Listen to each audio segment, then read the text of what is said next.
This is Commissioner McMichael. Today is August the 4th, 2022. It is approximately 6:40, and we are here for the One High Point Commission meeting. Tonight, our chairman and vice chair are not present and have asked that we continue the meeting in their absence. So I will entertain a motion that we continue the meeting without them. And if everyone is okay, I can facilitate the agenda and serve as the chair pro tem. Anybody want to entertain a motion for that? So moved. Second. It's been moved and properly second that we continue the agenda, and I serve as chair pro tem. All in favor? Aye. All opposed? All right, let's begin our agenda. We're going to start off by just welcoming everybody to our One High Point Commission. We appreciate you coming to be a part of our discussion and our research and our attempt to not only show what we're doing to create a case for reparations for the citizens of High Point, but also to move that agenda forward within the city. And so tonight, we're going to start with a moment of silence, and then we'll have our roll call.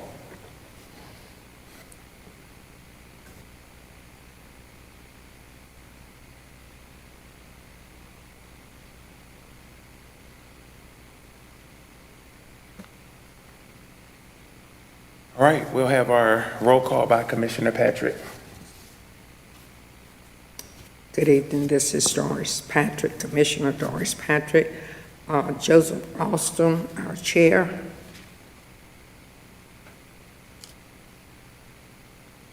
Joseph does not answer. I'm marking him absent. Courtney Austin Wilson, vice chair. Is here virtual.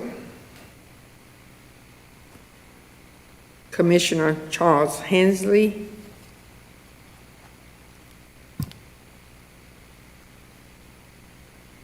He is not present.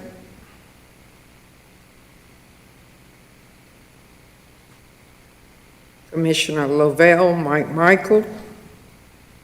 Present.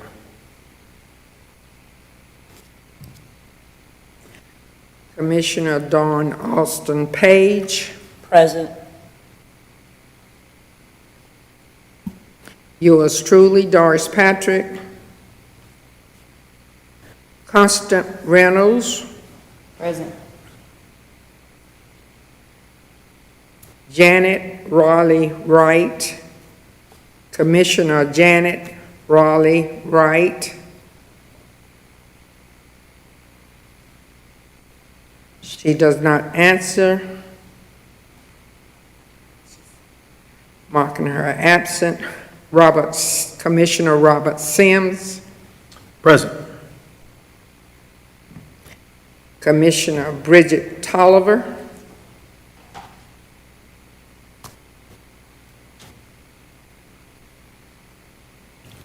I'm marking Commissioner Tolliver as not here. Commissioner Robert Williamson. Present. Commissioner Councilman Holmes. President.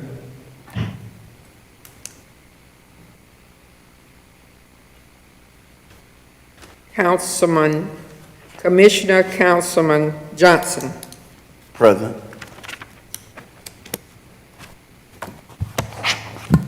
So our roll call has been established, and we do have a quorum of 7 commissioners that are present, so we can proceed with our meeting. On point of parliamentary inquiry, I was interested to know whether or not the absence of the chair and co-chair from our proceedings tonight has an impact on any decisions we may or may not arrive at. That is a great question, and we will, I don't know if we have some. This is Race McCrae, Human Relations Manager. As far as I'm aware, according to Robert's Rules of Order, an acting chair can carry out the decisions as long as you have a quorum, which you do in fact have. Thank you. You're welcome. All right, so let's go to our next agenda item, which is the approval of the minutes. And so I will entertain a motion to approve the minutes. This is Commissioner Alston Page. I make a motion that we approve the minutes of 7/7. Second on the motion. It's been moved and properly second that we approve the minutes from July the 7th. All in favor, please say aye. Aye. Opposed? Motion carries. All right, we're going to go to subcommittee reports. So subcommittees have met, and we're asking all subcommittees that have chosen a spokesperson to give us a report, and we can start with whomever wants to volunteer. So if your subcommittee has met and you are able to give us an update on what's happened, this is a good time for us to get enlightened on the discussions and how we're progressing in our subcommittees.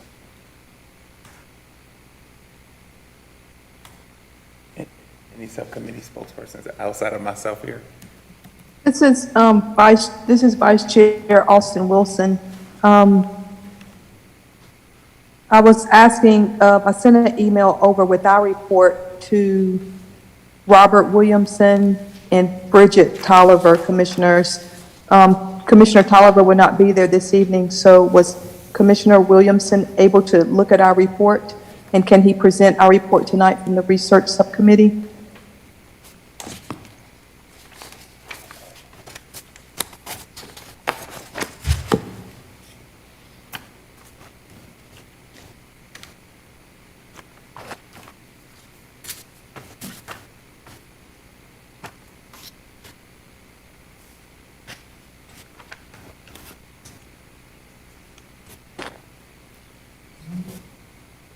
Race, this is Councilman Holmes.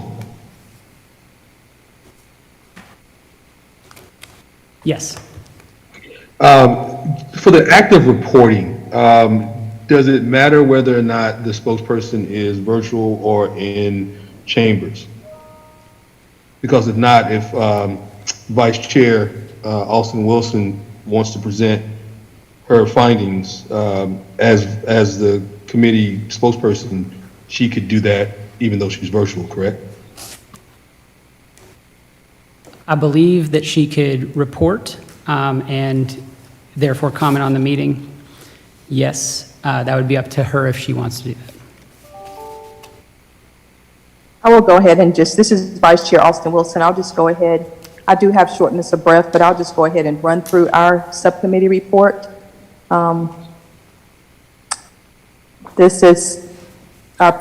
This is report 1, created on August the 3rd, 2022. This is for the research subcommittee.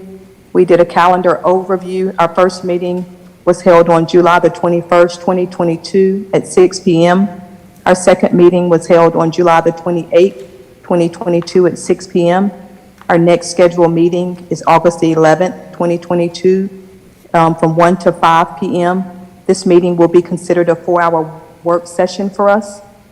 Just a recap on July 21st meeting minutes. Attendance was Vice Chair Austin Wilson, Commissioner Tolliver, Commissioner Williamson, Commissioner Hensley. All members were present. We did an introduction into work we have been tasked to do, discussions on understanding the task at hand. We created meeting calendar dates and times for our upcoming 4 weeks. We have picked Thursdays at 6 p.m. to meet each Thursday 3 times out of the month. We formulated an org chart, an organizational chart. We did a creation of short-term goals and long-term goals. One of our short-term goals we identified is that we could utilize a project manager. We discussed key relationships as a group that we could bring to the table. An example of that was Commissioner Hensley bringing Asheville to the table for discussion, and Commissioner Austin Page bringing California to the table for discussion. Meeting with stakeholders within our community. Vice Chair Austin Wilson was able to be a part of several conversations that will impact in the coming phases of this research. Commissioner Austin Wilson was able to speak to High Point historian Glenn Chavis. Mr. Chavis has been instrumental in shedding a clear spotlight on the true history of Blacks in High Point, North Carolina. Mr. Chavis is the author of several books, two being Our Roots, Our Branches, Our Fruit, High Point's Black History from 1859 to 1960, and also an author of Our Roots, Our Branches, Our Fruits of Knowledge, Black Schools in High Point and surrounding area, 1868 to 1968. These two books are currently being circulated throughout the research subcommittee. Mr. Chavis has agreed to further assist us in this process. We invited a guest speaker in to end out our first meeting, High Point historian Phyllis Bridges. Ms. Bridges was able to give us a sneak peek into High Point's long history of racism and exclusion of the Black community. Ms. Bridges has agreed to further assist us in the research as we move forward. Now we're moving on to a recap of July the 28th meeting minutes. In attendance of that meeting, Vice Chair Austin Wilson, Commissioner Hensley, and Commissioner Williamson. Absent was Commissioner Tolliver. A recap of our July 21st meeting and approval of the meeting minutes. Commissioner Hensley moved to approve the meeting minutes and Commissioner Williamson seconded the motion. We identified a team member to assist in meeting minutes and creating new meeting agendas. Commissioner Hensley accepted the responsibility for this role.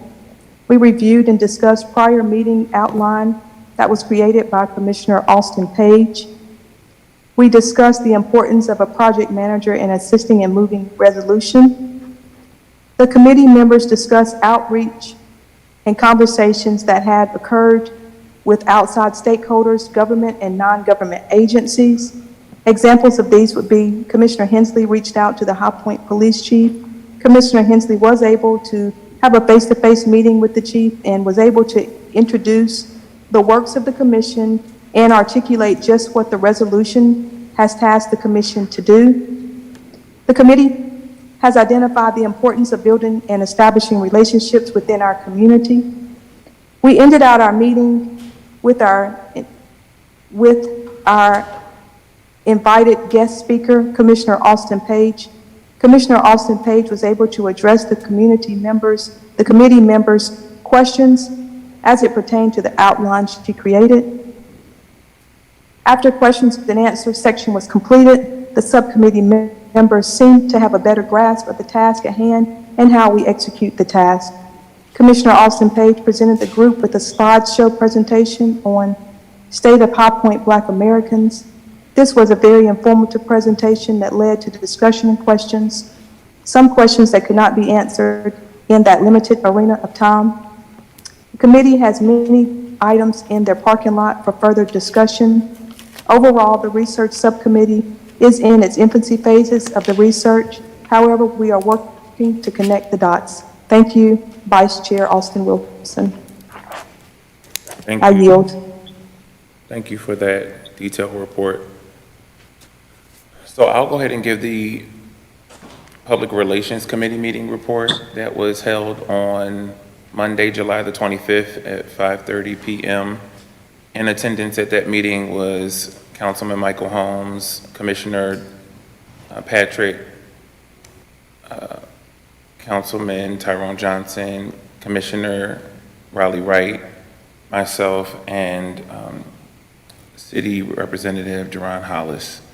We talked about the need for talking points and the ability to answer questions for the community and how would we do that. So we talked extensively about developing a website that would be able to brand and message the commission. And what we did was we adopted and have passed on the language that the local NAACP has already formulated on reparations, and have sent that over and have begun to develop that website through the city page. Also, we talked about having a bi-monthly meeting, and we will hold those meetings here. And we have entertained an opportunity for a virtual meeting, but those meetings will be held bi-monthly. Our next meeting will be on August the 9th and August the 23rd. They will be held the second and the fourth Tuesdays of every month. We talked about communication in terms of being able to reach as many citizens of High Point, whether that is in person, through surveys, through Google polls, through social media. And then we really talked about the need for making sure that we're all on the same page in terms of messaging and making sure that we're able to give accurate information as it relates to how High Point has been complicit in the systemic oppression of African Americans and how we're going to address that as a commission. We looked at opportunities to partner with the High Point Ministers Alliance, churches, schools, barber and beauty salons, parks and recs, fraternities and sororities, and other entities around disseminating information and making sure that information gets out, and so that we can fill this room up monthly when we have our meetings, so that we can have the community to be a part of that and have a way that they can submit questions ahead of time, that we as a commission can look at those questions, provide answers, so that we can meet the needs of the community as we are working for them. And we realize that this is an ongoing process, so that as the research committee is working and developing their information, that we'll be working alongside of them to continue to make updates to the website and continue to improve our messaging to make sure that that's an ongoing process. So that concludes my report for public relations. I have a question. This is Commissioner Reynolds. You said the next meetings are August 9th and 23rd? Yes. Here at City Hall. What time are they going to be, please? At 6 o'clock. Thank you.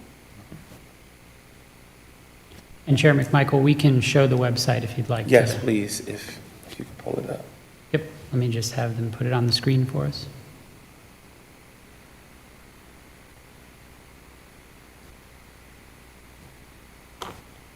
We've also developed some documents that will just be ongoing in terms of the messaging. So we're looking for feedback from the other commissioners as well on the messaging. So please know that this is a working document, and we want everybody's input on how we're messaging and making sure that we're consistent with our messaging and our branding, and how we cultivate the community's understanding of what reparations is and how we're responding to the community's needs. So we want to have a unified front in terms of how we're approaching this. So please know that we're open to everyone's feedback.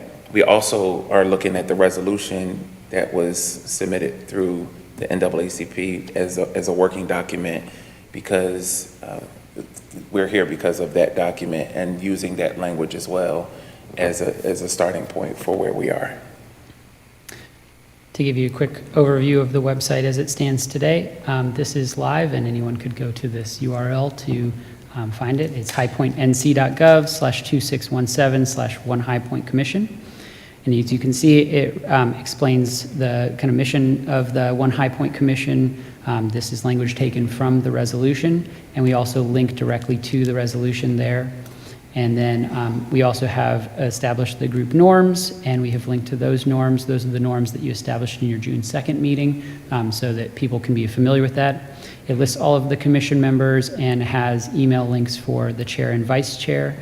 And then we also have our calendar of all our events published here.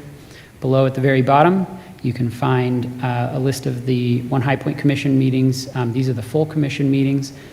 All of these meetings are streamed to the city's YouTube, so these links go directly to those videos, so that any of the archival footage can be watched at a later date.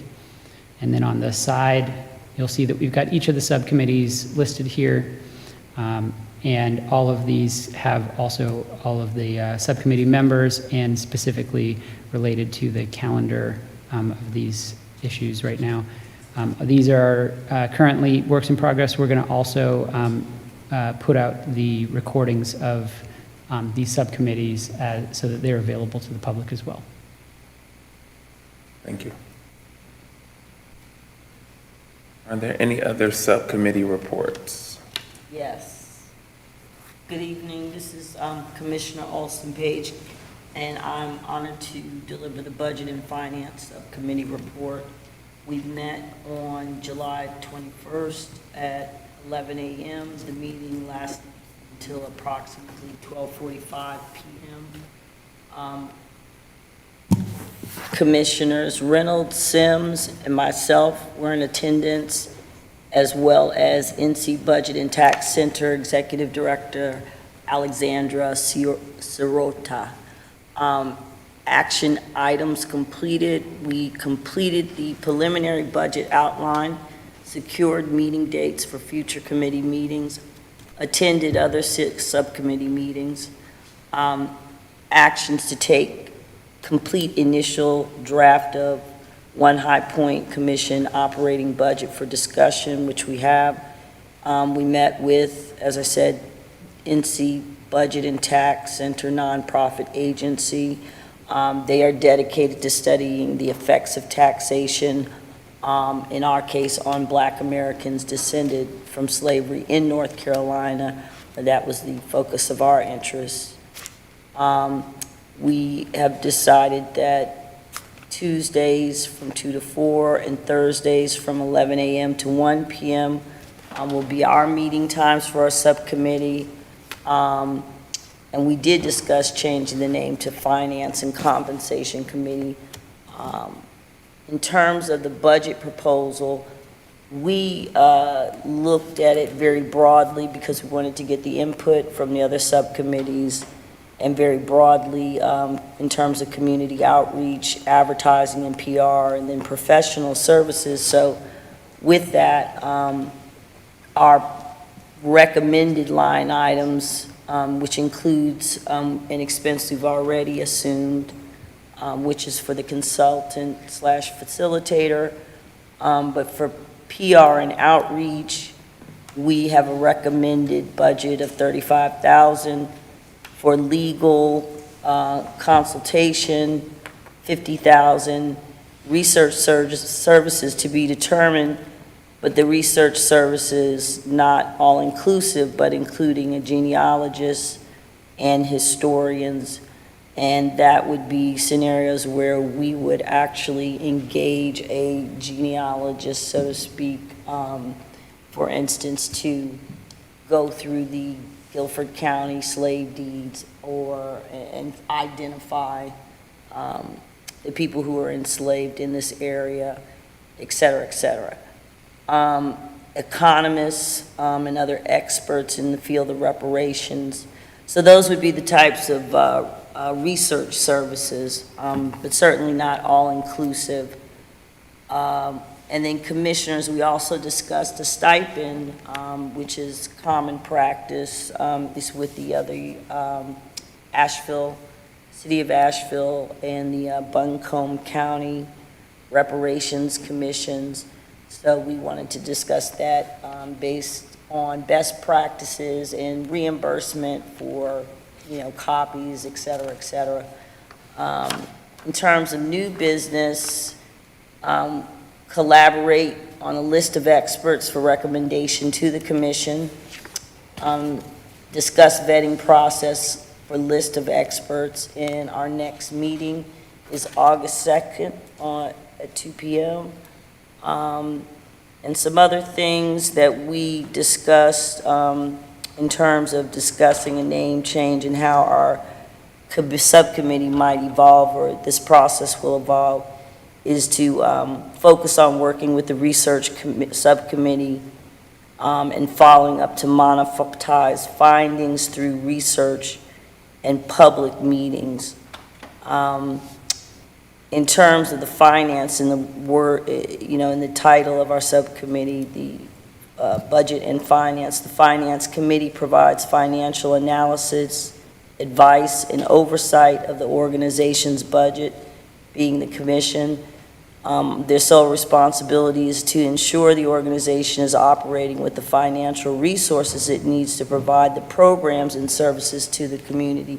So we take that to mean that it is part of our job to, quote unquote, find the money to make sure that the recommendations that we might come up with as a commission are funded or identify funding sources, because we think that that's a prudent thing to do and part of our job, our discovery.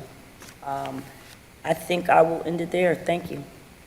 Thank you for your update. I do need to make a correction to the public relations meeting times. They are the second and fourth Mondays. Second and fourth Mondays, so my apologies for that. So that the next meetings will be the 8th of August and the 22nd of August. Commissioner McMichael, this is Vice Chair Austin Wilson. I want to address Commissioner Austin Page Okay. in finance, if I can. Commissioner Austin Page, if you can, someone needs to put a motion out for you all to change your name, because we voted on the finance name. So if someone wants to put out a motion, that would be great, to go ahead and change the name of that and have it recorded that you voted and you changed the name. And you have definitely given a understanding of why you have changed the name, so we thank you for your explanation in that. But I think we need to vote. I mean, I can't, but I think there needs to be a vote. This is Commissioner I Reynolds. yield. I move that we change the name of the committee, Budget and Finance, to Finance and Compensation. Second that motion. This is Commissioner Sims. It's been moved and properly seconded to change the name of the Budget and Finance Committee, Subcommittee, to the Finance and Compensation Committee. All in favor, please state by saying aye. Aye. Aye. All opposed? Motion carries. Thank you all. Any other subcommittee reports or questions for our subcommittee reporters? All right. Seeing none, we'll move down on our agenda. There was to be a update for the Asheville in California update, but since our vice chair is not here, we'll put that in our parking lot for a later time and go directly to our budget discussion. And that is a discussion that we'll have all together. So let's talk budget. We just had a budget committee report. So I'm sorry, so we're not going to have the discussion about the, No, we're gonna parking lot that. well, in terms of the discussion, I guess first off is input from the other subcommittees. That's important. And to maybe stop by during our meeting times, Zoom in possibly, so that we could discuss, the things that we were thinking of. Now, in this number for outreach and PR, for instance, the rationale for that, there is more detailed backing, but essentially assuming one event a month, assuming 100 people show up, having food, potentially a venue cost or no, and then the promotion thereof. So altogether about $3,500 per event per month. So basically, that was how we thought of it in order to just come up with some sort of number. And then, of course, the website, I think we achieved some savings there because we're going to have a landing page on the city site. So, but this is based on, I would say, a lot of experience and how much it basically costs to have an event. So, what we envisioned was being able to take content from these meetings and from the subcommittees.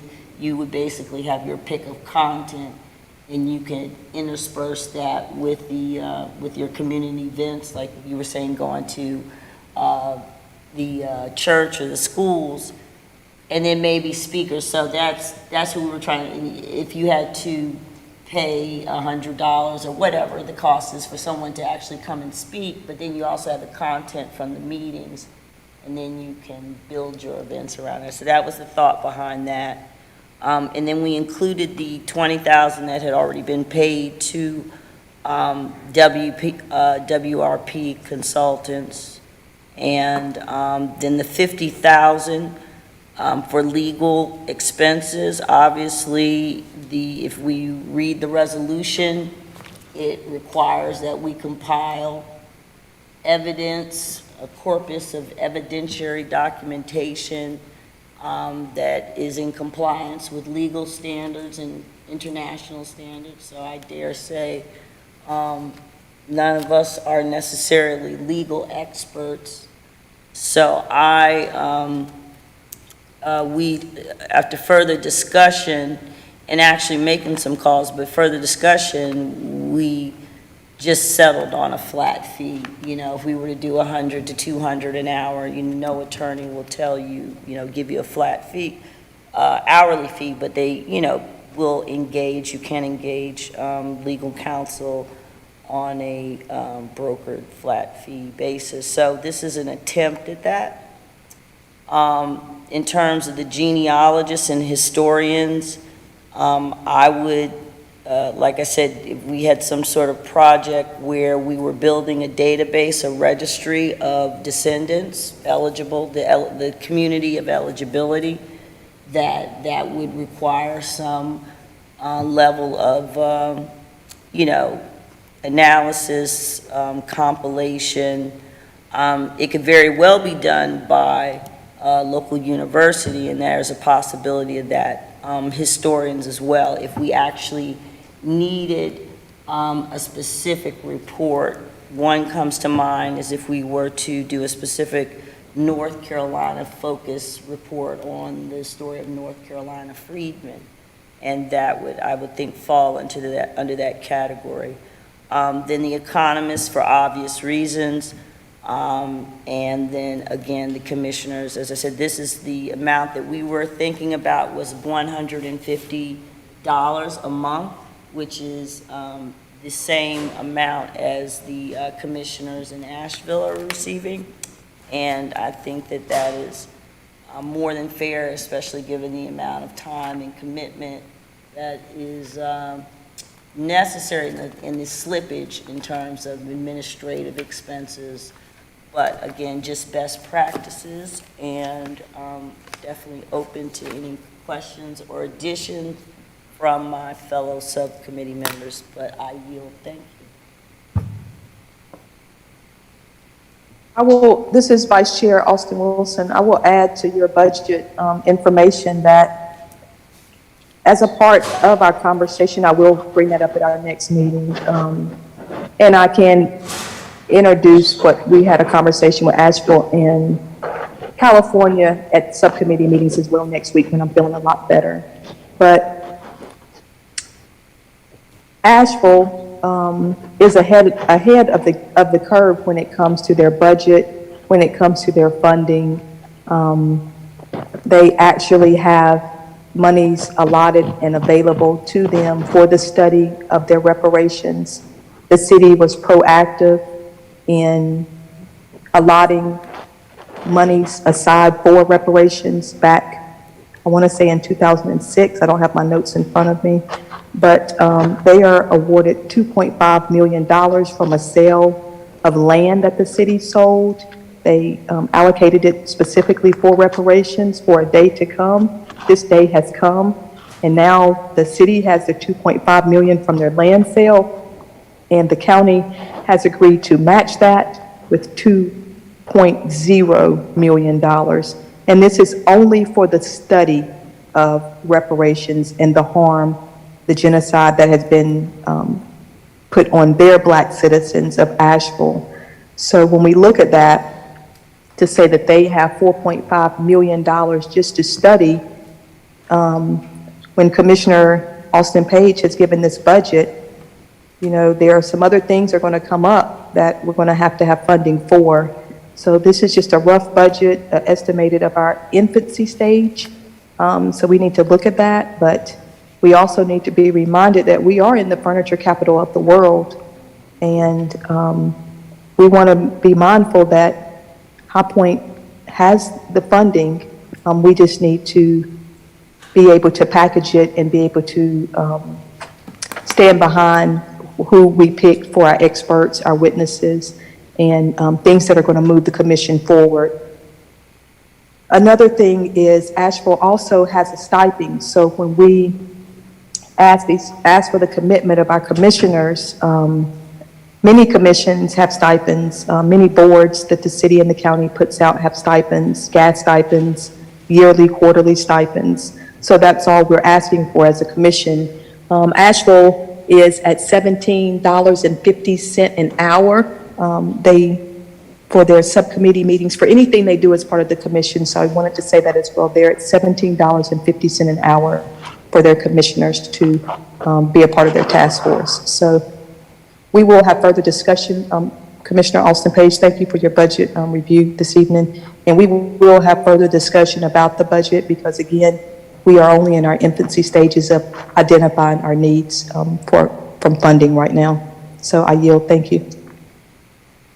Thank you for those remarks. I will say that just in listening to Vice Chair Austin, it's necessary that in commissions like this, that we are not disenfranchised in this process. That not only do we standardize what we're doing, but that we're able to even exceed what the standard is. So if the standard practice and best practice is that a budget is established and that certain monies is allocated towards certain things, then as a commission, we definitely want to advocate for that. And we don't want to get into the mindset that, oh, because of the topic or because of the sensitivity of the matter, that we don't want to ask for those things. So we want to establish that up front, that we're going to push for what we need to do this work. And we're going to make sure that as a commission, as commissioners, we stand for what we're going to do. So I'm really excited about the opportunity to advocate for this budget in a way that allows us to not only do the work, but to do the work effectively. So whatever that looks like, and Commissioner Austin, thank you for doing your due diligence to make sure we know what that looks like, because if we don't know what it looks like, then we can't ask for it. And a lot of times that's exactly what happens in the community. This is why we're disenfranchised, marginalized, and this systemic oppression that we're fighting for.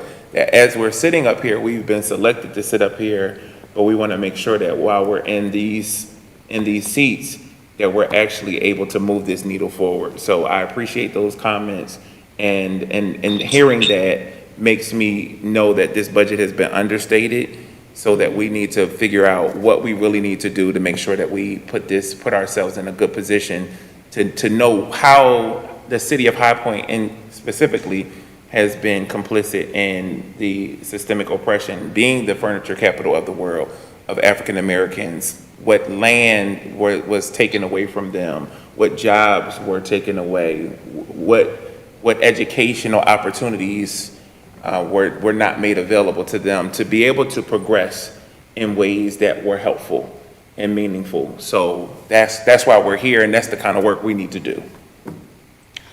This is Vice Chair Austin Wilson, and just as Commissioner McMichael just stated, this is something that happens in our communities quite often, and from the beginning of this commission being formed, we have to keep our eyes open and really stay awake at this, because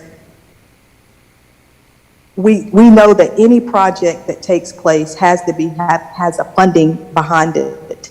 Now, being that they set up a commission, allowed us and approved it, and no funding was attached to it, that should give us red flags. So we all, as the 13 commissioners that sit on this board, we all need to do our due diligence and be as passionate as we possibly can be, because we're representing 60,000 of our brothers and sisters out here. So it's not just about the 13 of us, but it's about so many more, so many ancestors that came before us, so many descendants that will come after us. So we must be mindful and we must be dogmatic at getting the funding to be able to move our needle forward.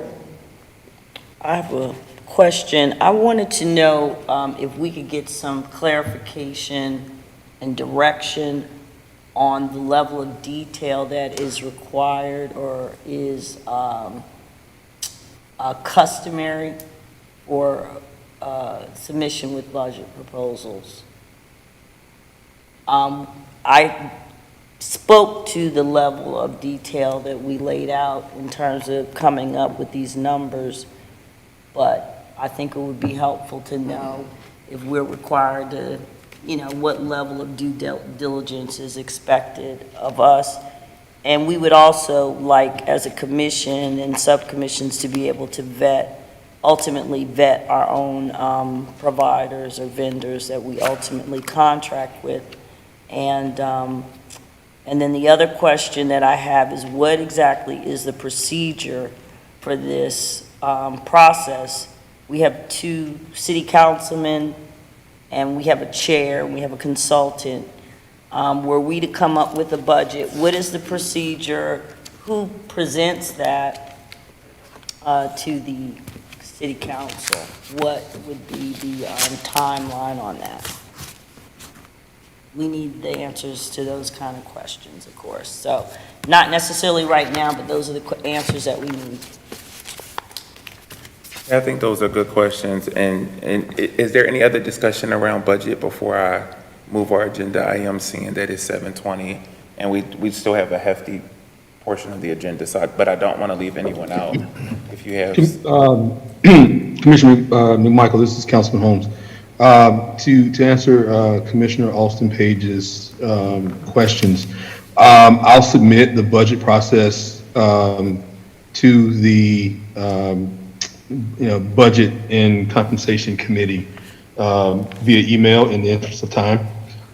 That way we can that way you'll be aware of the process of how to submit any budgetary request to first finance, and then it will have to go to full council. Excellent. Thank you so much. This is Commissioner Sims. I would like to extend a request for subcommittee chairs to attend the next meeting of Finance and Compensation so we can discuss what line items you would like to see. We'd like to do that as soon as possible. So we're in meetings Tuesdays and Thursdays. Tuesdays is 2 to 4. Thursdays are 11 to 1. So I would just extend that request to our subcommittee chairs.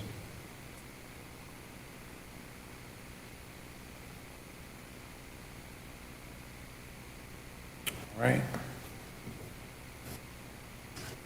Any other comments before I move to the meeting format for the One High Point Commission meetings? All right, we're going to go to the next discussion that we're going to all participate in for the meeting format for the One High Point Commission meetings.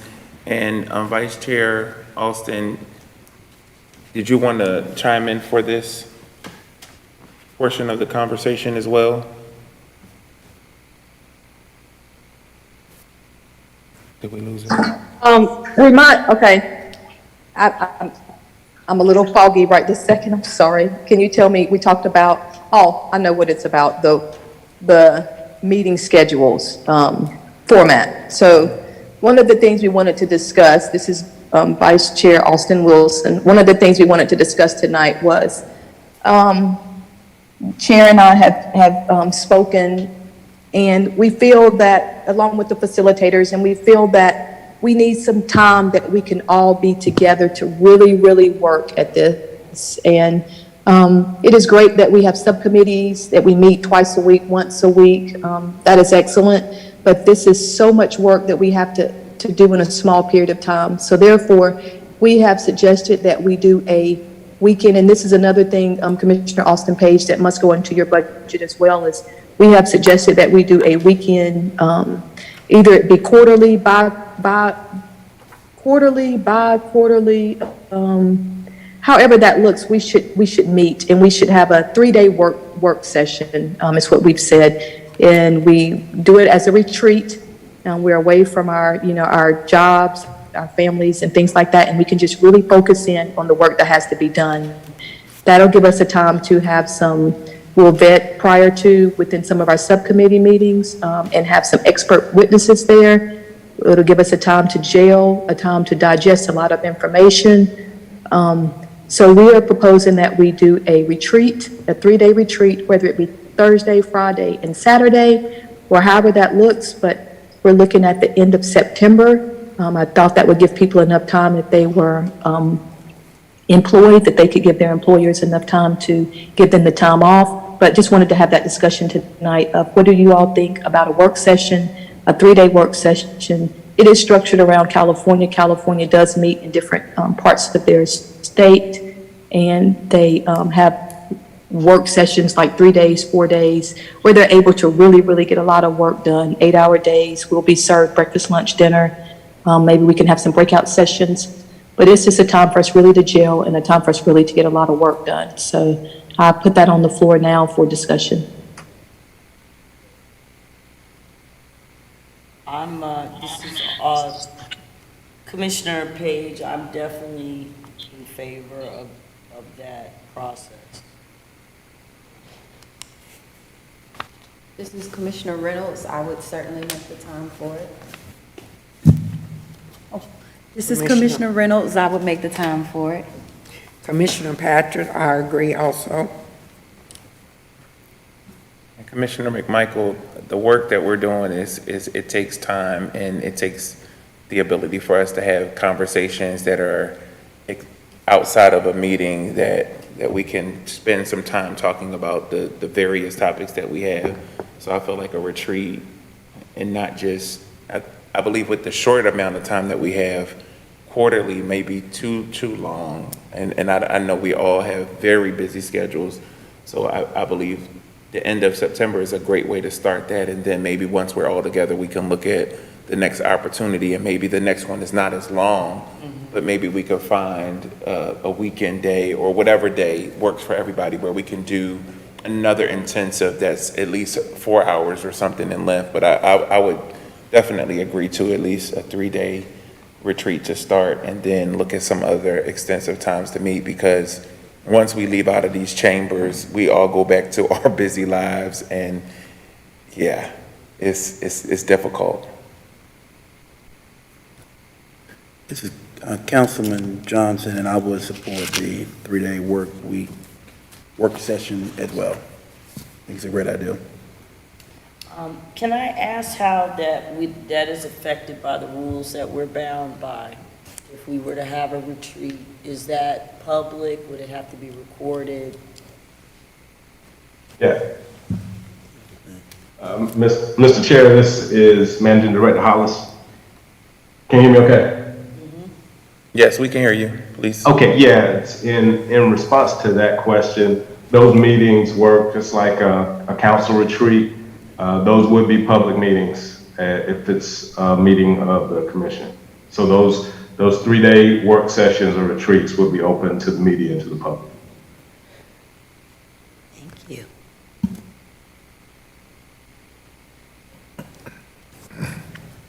This is Commissioner Sims. I'm in total agreement with the suggestion of a retreat.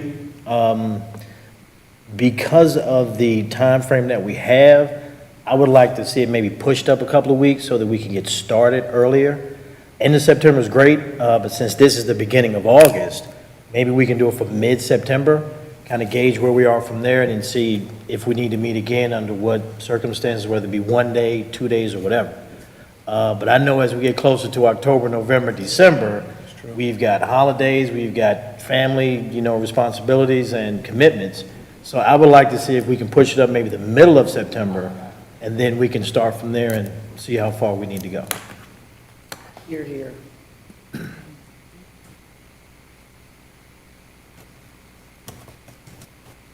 Well, I think what we need to do now, this is Commissioner Austin Wilson, is to I guess in our subcommittee meetings this week coming up, we need to look at dates that are available to individuals. Rob, you said, Commissioner Sims, you said the middle of September.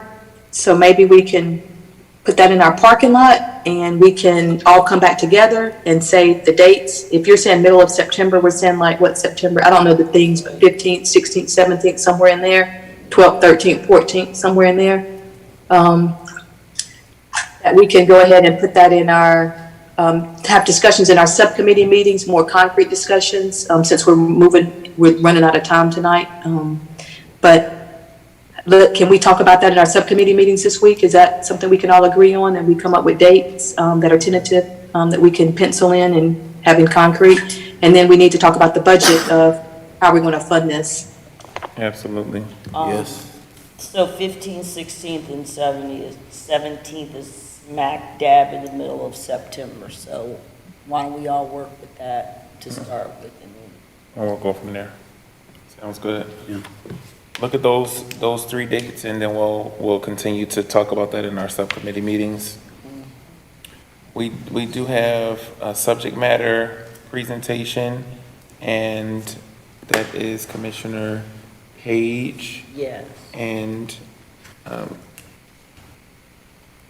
So this is. before you start, Yeah. how much time you got? This is, I mean, this is the presentation. So if there are other things that you want to cover, I would say we would cover them, because this is going to be, we're about to delve into the deep stuff. So yeah, so there's no more items that are on the agenda outside of the parking lot, and there's nothing that I have in terms of what's on the parking lot from the last time. So is there any other parking lot items that we need to know about? Okay. So I'm just, for sake of time, what, we're talking 30 minutes or? No, I mean, we're talking about an hour. Yeah. I mean, you gotta, these are. Well, clips. we had 1 hour, this is Vice Chair Austin Wilson, we had 1 hour for presentation today, the agenda, and then we had 1 hour for Commissioner Austin Page to do what she is presenting tonight. And we started at 6:40. At 7:40 would have been our hour. You actually have 8 more minutes before you go into the next hour if you want to. Well, let's start early then. We don't have to wait till. And I'd like to make a suggestion that in our subcommittees that we start working on proposed agenda items for the retreat. So in each subcommittee this week, let's go ahead, if we saying that the September 15th, 16th, 17th are our dates pretty much, let's go ahead and have each subcommittee work on proposed agendas for that retreat. I think everyone has a lot of value to add to that. Take it away. Okay, so actually, we're gonna send it over to the staff. They have the, hopefully in order, the clips queued up. We're going to be starting with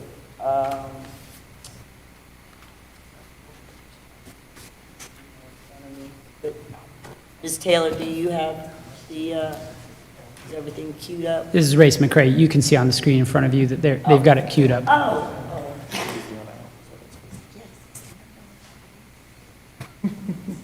So we're just going to click, let me see, we're going to start with, so basically, if we look at the resolution, let me go to the resolution, section 1A, that asks us as a commission to study the transatlantic slave trade, and this is basically our foray into, it asks how were Africans procured and brought to America, how were Africans procured and brought to America, and this clip gives the highlights on that. So with that, we can just go ahead and.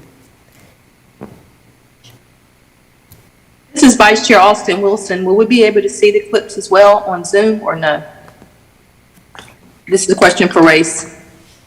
Miss Vice Chair, this is Managing Director Hollis. From the technical side, we've got our folks working on it, so it should be coming up shortly. Yeah, it's perfect. Thank you. I see it now.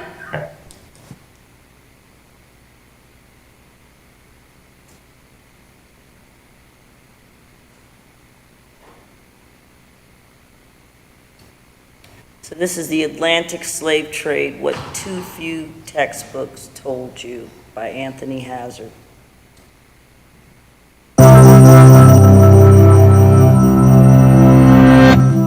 Slavery, the treatment of human beings as property, deprived of personal rights, has occurred in many forms throughout the world. But one institution stands out for both its global scale and its lasting legacy.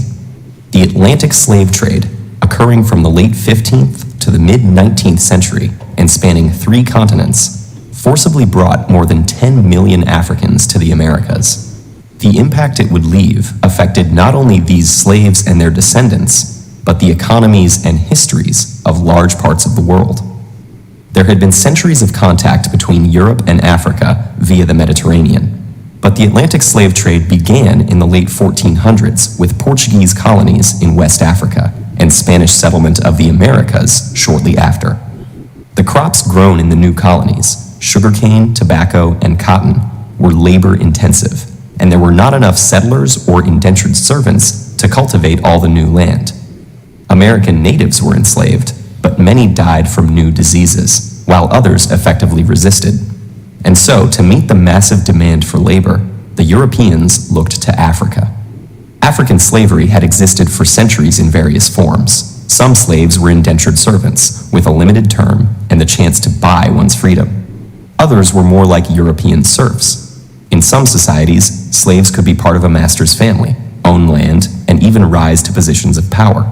But when white captains came offering manufactured goods, weapons, and rum for slaves, African kings and merchants had little reason to hesitate. They viewed the people they sold not as fellow Africans, but criminals, debtors, or prisoners of war from rival tribes. By selling them, kings enriched their own realms and strengthened them against neighboring enemies. African kingdoms prospered from the slave trade, but meeting the Europeans' massive demand created intense competition. Slavery replaced other criminal sentences, and capturing slaves became a motivation for war rather than its result. To defend themselves from slave raids, neighboring kingdoms needed European firearms, which they also bought with slaves. The slave trade had become an arms race, altering societies and economies across the continent. As for the slaves themselves, they faced unimaginable brutality. After being marched to slave forts on the coast, shaved to prevent lice, and branded, they were loaded onto ships bound for the Americas. About 20% of them would never see land again. Most captains of the day were tight packers, cramming as many men as possible below deck. While the lack of sanitation caused many to die of disease, and others were thrown overboard for being sick or as discipline, the captains ensured their profits by cutting off slaves' ears as proof of purchase. Some captives took matters into their own hands. Many inland Africans had never seen whites before and thought them to be cannibals, constantly taking people away and returning for more. Afraid of being eaten, or just to avoid further suffering, they committed suicide or starved themselves, believing that in death their souls would return home. Those who survived were completely dehumanized, treated as mere cargo.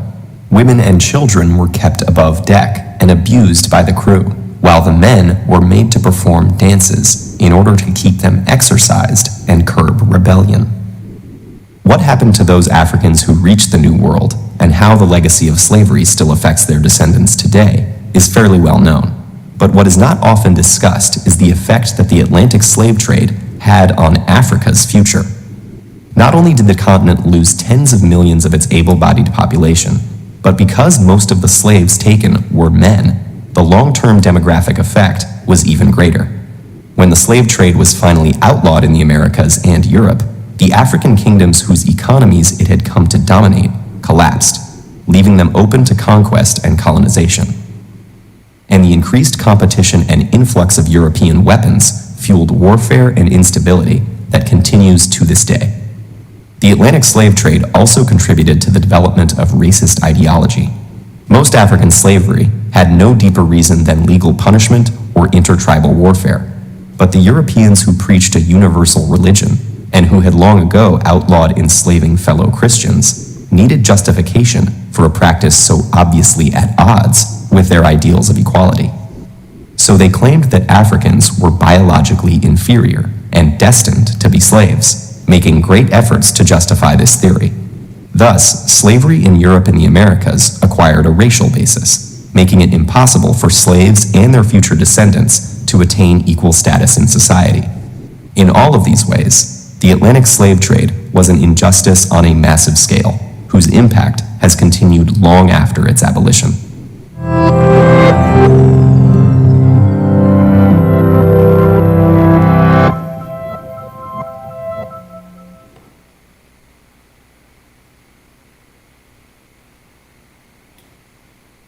And now we'll just go on to the next.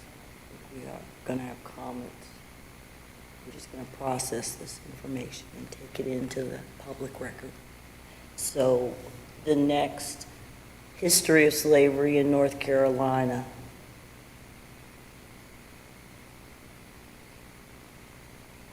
Slavery was legally practiced in the province of North Carolina and the state of North Carolina until January 1, 1863, when President Abraham Lincoln issued the Emancipation Proclamation. Prior to statehood, there were 41,000 enslaved African Americans in the province of North Carolina in 1767. By 1860, the number of slaves in the state of North Carolina was 331,059, about one-third of the total population of the state. In 1860, there were 19 counties in North Carolina where the number of slaves was larger than the free white population. During the antebellum period, the state of North Carolina passed several laws to protect the rights of slave owners while disenfranchising the rights of slaves. There was a constant fear amongst white slave owners in North Carolina of slave revolts from the time of the American Revolution. Despite their circumstances, some North Carolina slaves and freed slaves distinguished themselves as artisans, soldiers during the Revolution, religious leaders, and writers. Growth of the slave population in North Carolina. The Lord proprietors encouraged importing of slaves to the province of North Carolina by instituting a headright system that gave settlers acreage for the number of slaves that they brought to the province. The geography was a factor that slowed the importation of slaves. Settlers were forced to import slaves from Virginia or South Carolina because of the poor harbors and treacherous coastline. The enslaved black population grew from 800 in 1712 to 6,000 in 1730 and about 41,000 in 1767. In the early years, the line between white indentured servants and African laborers was vague, as some Africans also arrived under an indenture, before more were transported as slaves. Some Africans were allowed to earn their freedom before slavery became a lifelong racial caste. Most of the free colored families found in North Carolina in the censuses of 1790 to 1810 were descended from unions or marriages between free white women and enslaved or free African or African American men in colonial Virginia. Because the mothers were free, their children were born free. Such mixed-race families migrated along with their European American neighbors into the frontier of North Carolina. As the flow of indentured laborers slackened because of improving economic conditions in Britain, the colony was short on labor and imported more slaves. It followed Virginia in increasing its controls on slavery, which became a racial caste of the foreign Africans. The economy's growth and prosperity were based on slave labor, devoted first to the production of tobacco. The oppressive and brutal experiences of slaves and poor whites led to their using escape, violent resistance, and theft of food and other goods in order to survive. The number of slaves in North Carolina increased from 100,783 in 1790 to 351,059 in 1860. The percentage of population that was slaves varied by county. There were 19 counties in 1860 where the slave population was greater than the free white population in 1860. These counties were in agricultural areas producing cotton, tobacco, rice and naval stores, and where larger plantations and farms existed in the coastal plains, Piedmont, and counties bordering Virginia. There were more slaves in both Virginia and South Carolina in 1860. The Appalachian Mountain counties had a lower percentage of slaves. The number of slaves in the western North Carolina counties that became part of Tennessee in 1796 had relatively few slaves. Slave owners enslaved people labored in a variety of roles. Men, women, and children worked variously as domestic servants, skilled artisans, field laborers, and more in urban settings and on both small farms and large plantations. Plantations are often defined as large landholdings that produced cash crops beyond subsistence requirements. Alternatively, some scholars distinguish a plantation from a farm based on the number of people enslaved by the property owner. The number of slaves on a plantation would vary from tens to over 1,000 at larger plantations. Early 1900 efforts to document the number of plantations in North Carolina indicate that there were at least 328 plantations in the state. Slaves were personal property of their owners and could be sold at the discretion of the owner. Slaves were also conveyed in personal wills of the slave master to heirs. Through records of slave auctions and estate records, the value of slaves were recorded. The value of a slave depended on the gender and age, with able-bodied male slaves, especially skilled artisans, being the highest. The value of a slave was between 60 pounds and 80 pounds at the time of the French and Indian War. The value of a slave increased to about 180 pounds in 1780 and to about $800 in 1840. At the onset of the Civil War, the value of an enslaved male field hand was $1,500 to $1,700. The average value of an enslaved woman ranged from $1,300 to $1,500. An enslaved artisan with specialized skills was valued at as much as $2,000. Legal status of enslaved in North Carolina. Below is a list of dates of laws and events that were relevant to slaves in North Carolina. The full referencing can be found in the linked articles. 1669, Article 10 of the Fundamental Constitutions of Carolina stated, "Every freeman of Carolina shall have absolute power and authority over his Negro slaves, of what opinion or religion soever." 1739, the Stono Rebellion was a slave rebellion that began on the 9th of September 1739, in the colony of South Carolina. Due to the proximity to North Carolina, this rebellion caused North Carolina slave owners to restrict their slaves' ability to carry guns. 1741, a law of the North Carolina Provincial Congress forbade the manumission of slaves except as a reward for outstanding, or meritorious, service to the state. County courts could determine this reward, and if granted, the slave was required to leave the state within 6 months. 1774, the North Carolina Provincial Congress passed a law that we will not import any slave or slaves, or purchase any slave or slaves, imported or brought into this province by others, from any part of the world. 1775 to 1783, black men from North Carolina fought for both sides in the American Revolution. 1776, the Constitution of North Carolina allowed freed slaves the right to vote. 1791, the Haitian Revolution was an uprising of slaves in Haiti, which caused North Carolina to restrict the influx of Caribbean slaves. 1793, the Fugitive Slave Act of 1793 was an act of the U.S. Congress that guaranteed a right for a slaveholder to recover an escaped slave. 1808, the U.S. Congress passed a law prohibiting the engagement in international slave trade. 1816, the North Carolina General Assembly passed an act to dispose of illegally imported slaves. The proceeds of the sale of illegal slaves was paid to the North Carolina Treasury. 1816, the North Carolina Manumission Society was formed. It included Quakers and other anti-slavery groups. 1819, the Panic of 1819 caused many slave owners to sell their slaves due to worsening economic conditions. Many farmers decided to abandon their farms and head to western states or to Texas territory to make a new start. 1835, the North Carolina Constitution was amended to take away the right of freed slaves to vote. 1860, the North Carolina General Assembly had a higher percentage of politicians owning slaves than any state house in the country. 1863, January 1st, Emancipation Proclamation, issued by President Abraham Lincoln, changed the status of enslaved African Americans from slave to free in North Carolina and other Confederate States of America. 1865, slavery abolished by the 13th Amendment to the United States Constitution, excluding convicted criminals. It affects 40,000 remaining slaves. Slave religions. The religion amongst enslaved people was diverse. Some 20 to 30% of slaves that came to America were Muslim. A few had heard of Christianity, but many followed traditional African religions. During the 1700s, most enslaved people held on to their native religions and customs from Africa. However, by the early 1800s, enslaved people were converting to Protestant religions, most notably Baptist and Methodist. Some white churches had balconies where enslaved people were allowed to attend services with their masters. Fear of revolts did not allow enslaved people to organize churches until after the Civil War. Notable slaves and freed slaves. John Chavis was a free black educator and Presbyterian minister in the American South during the early 19th century. Born in Oxford, NC, he fought for the Continental Army during the American Revolutionary War. He was the first African American to graduate from college. He studied with John Witherspoon at the College of New Jersey and finished his studies at Liberty Hall Academy in Virginia, where he was licensed to preach. Later, while working in Raleigh, North Carolina, he established a private school that was highly regarded and attended by both white and black students. Thomas Peters, enslaved in the province of North Carolina, Peters emancipated himself and joined British forces during the American Revolutionary War. He served as a black loyalist in the Black Company of Pioneers in New York and was evacuated with British forces and many other former slaves at the end of the war. Thomas Peters has been called the first African American hero. Like Elijah Johnson and Joseph Jenkins Roberts of Liberia, Peters is considered the African American founding father of a nation, in this case, Sierra Leone. Jonathan Overton was a black soldier from North Carolina who served under George Washington at the Battle of Yorktown. Ned Griffin was a slave who served in the American Revolution for his owner William Kitchen. The North Carolina General Assembly freed him and gave him the right to vote, even though William Kitchen had refused. Slave James of Perquimans County, North Carolina served as a sailor on a continental ship. He was captured twice by the British. After the war, he was freed by the Perquimans County Court. George Moses Horton, the Black Bard of Chapel Hill, was the first North Carolinian, enslaved or free, to publish a book of literature. Harriet Ann Jacobs was an African-American writer who escaped from slavery in Edenton, North Carolina and was later freed.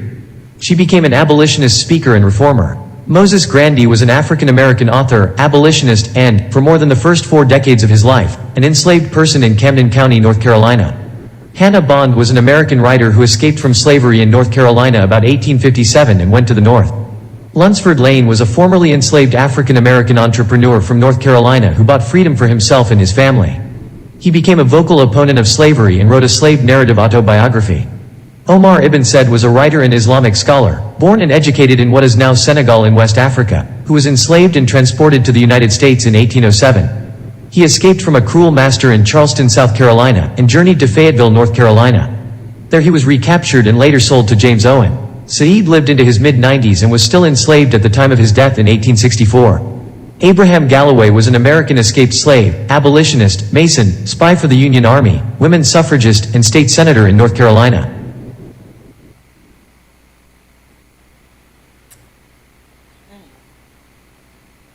Well, I learned a couple of things, and I hope everyone else did too.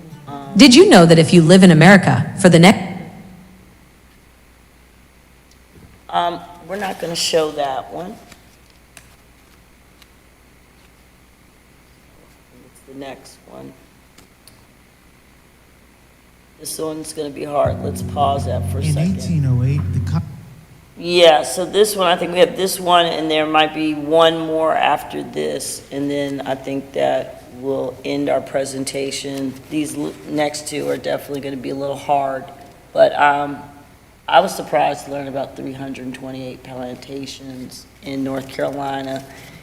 And the other thing that jumped out at me was the 1,700 going rate for a male field hand. And when we think about today's lineage wealth gap and what the average household value for Black Americans is today is about $1,700.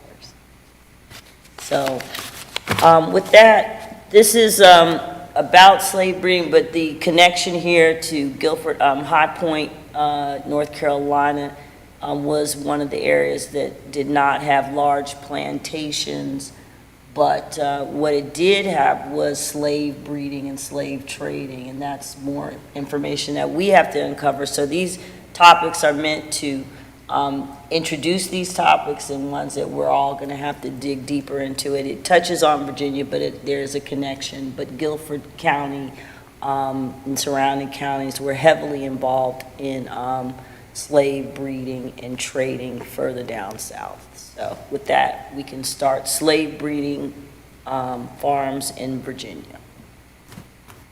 In 1808, the Cotton Kingdom was in full swing, and it required laborers.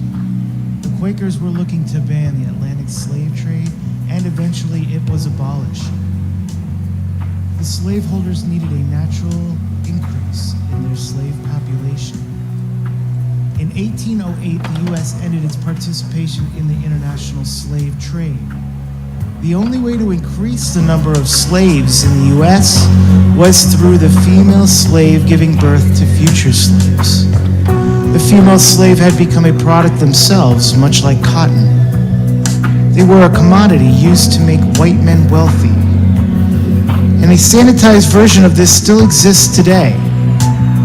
In this case, it was the slave woman's fertility used as the commodity. The slaveholders used passages from the Bible to condone their heinous acts. Congress at the time wanted to keep the value of the slaves up by removing themselves from the international slave trade, decreasing the external supply for top-valued, home-brewed slaves. This is the same idea as the coined phrase "made in America" in today's standards, but without the labor costs.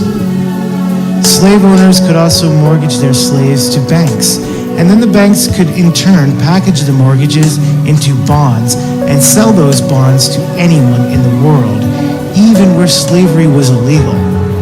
It's basically slave-backed securities. And current politicians like Nancy Pelosi are not the only government servants to ever illegally take part in insider trading, allegedly. President James Polk invested in slave bonds based on insider information he obtained from being president and shaping policy towards slaves and slave importation. The state of Virginia, home to the United States' third president, was a lead producer of slaves. Breeding and producing slaves exceeded tobacco in exports. Female slaves in the state of Virginia exceeded males by over 300,000. They were all used to breed the future slave population of America. Many slave farm breeders would participate in relations with their breeding products, obviously against any consent due to their master-slave relationship. In turn, offspring was common, even with heads of state in the new American nation. TV and movies depict many boats with slaves arriving in New Orleans. What they leave out is these boats are coming from Virginia. Many escaped slaves wrote about their experience in books like Slave Narratives and The American Slave Coast. Thomas Jefferson bragged to George Washington that the birth of slave children was increasing Virginia's capital stock by 4% annually. Breeders could rely on future demand to increase prices. This is why Thomas Jefferson supported the abolishment of the Atlantic slave trade. He wanted Virginia to export slaves, not import them, with no other competitive source. White slave owners thought they were doing their female slaves a favor when mating with them, giving them a break from the backbreaking work in the fields. U.S. history does not acknowledge breeding farms much, and mostly that is because of its complacency in the act for so many years until the Civil War.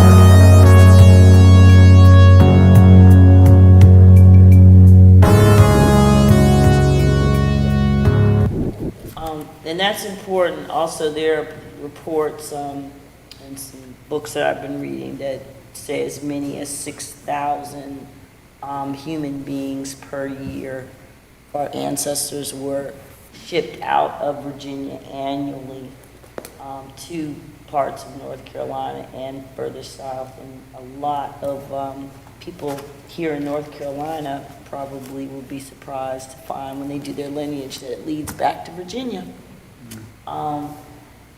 Next, we have part of our task is to talk about how today's Black American, the ancestors of today's Black Americans arrived here and who enslaved them and the conditions of that slavery. And one of the groups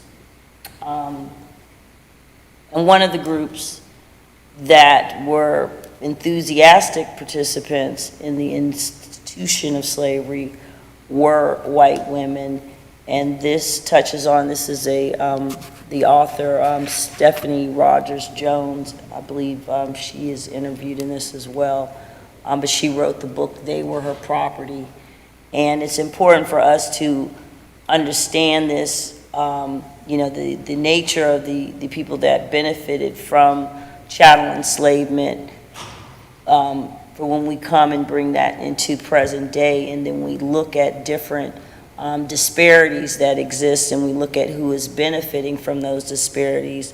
And I think after this, we will understand the irony of the reports that we get when we look at certain affirmative action programs and see that, ironically, white women and ergo by default white men are the primary beneficiaries of affirmative action and set-asides historically set aside for Black Americans. So with that, we can start white women as slave owners.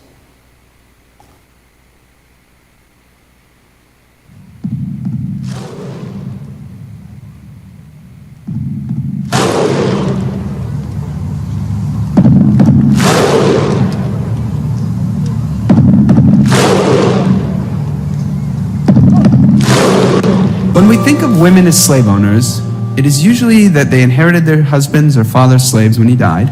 that they weren't heavily involved in the system of slavery, that they were passive bystanders. So, is this depiction accurate?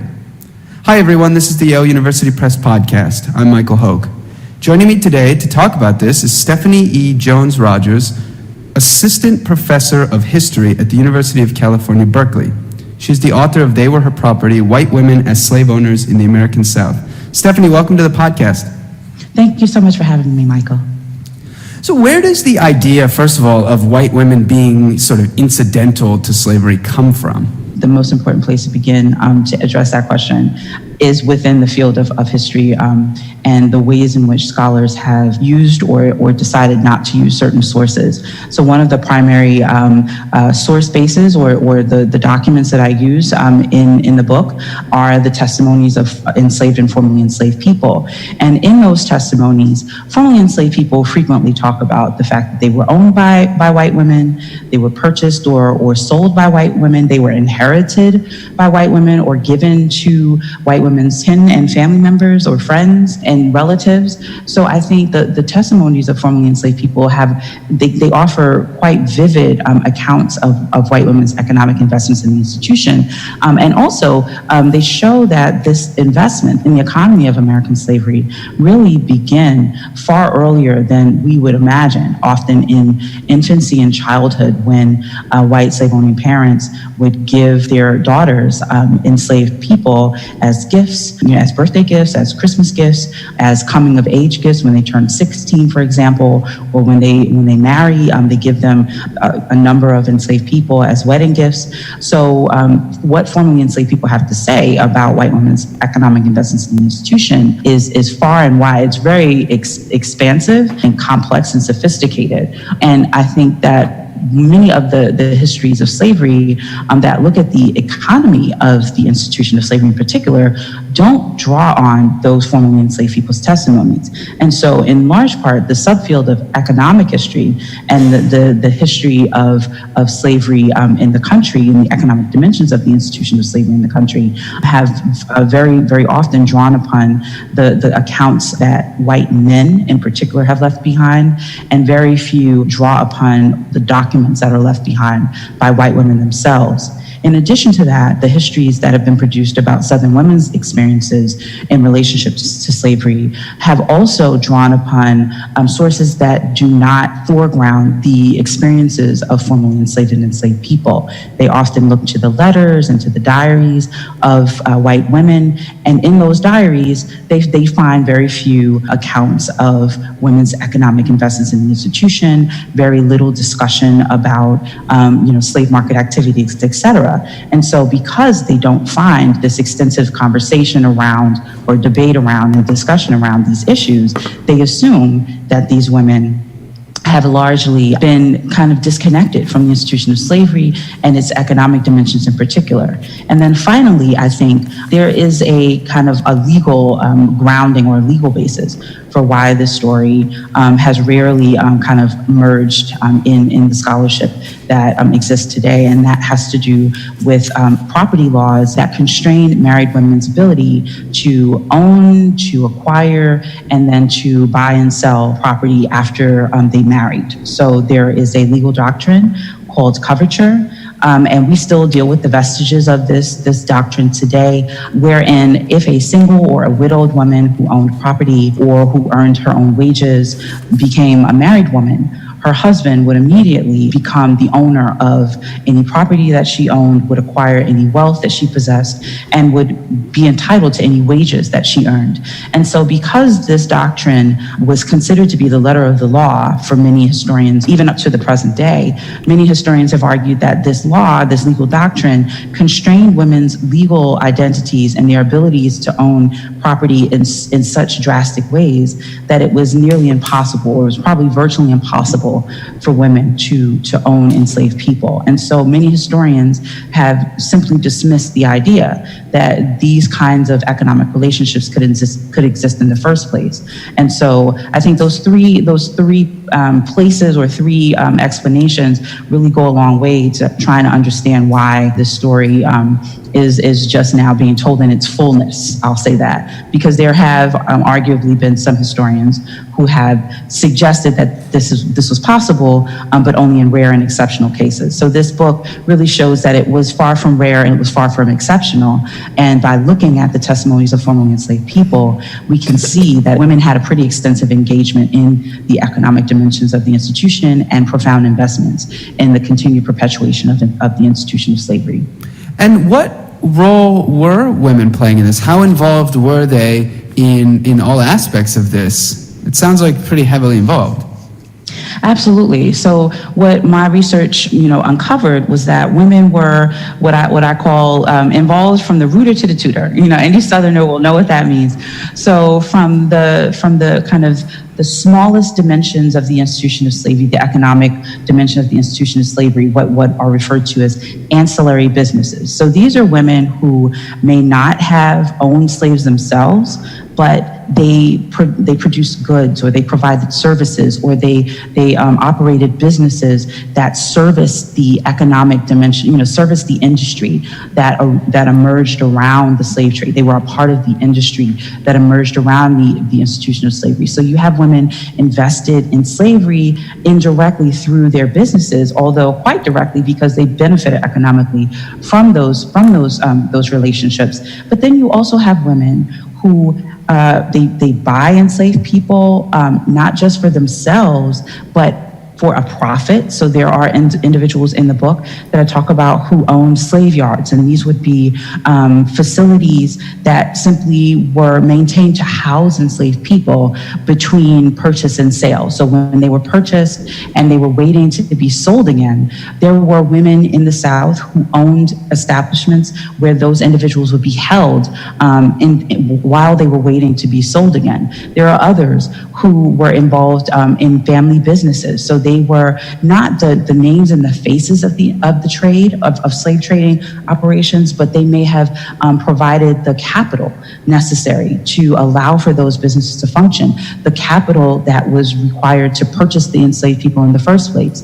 And then you also have women who on a daily basis would buy and sell slaves in local slave markets, buy and sell slaves from and to family members as well as neighbors. So in every single dimension of slavery, in every economic dimension of slavery, you can find white women present, actively engaged, directly invested, and directly benefiting and reaping rewards of the institution of slavery. And beyond ownership, simply owning enslaved people on their own account. So you see them, I found them everywhere. And you mentioned that parents are raising their daughters this way. That white parents are raising their white daughters in this to sort of participate in this system. What are they doing to sort of groom these young girls? What are they teaching them as far as it pertains to owning slaves?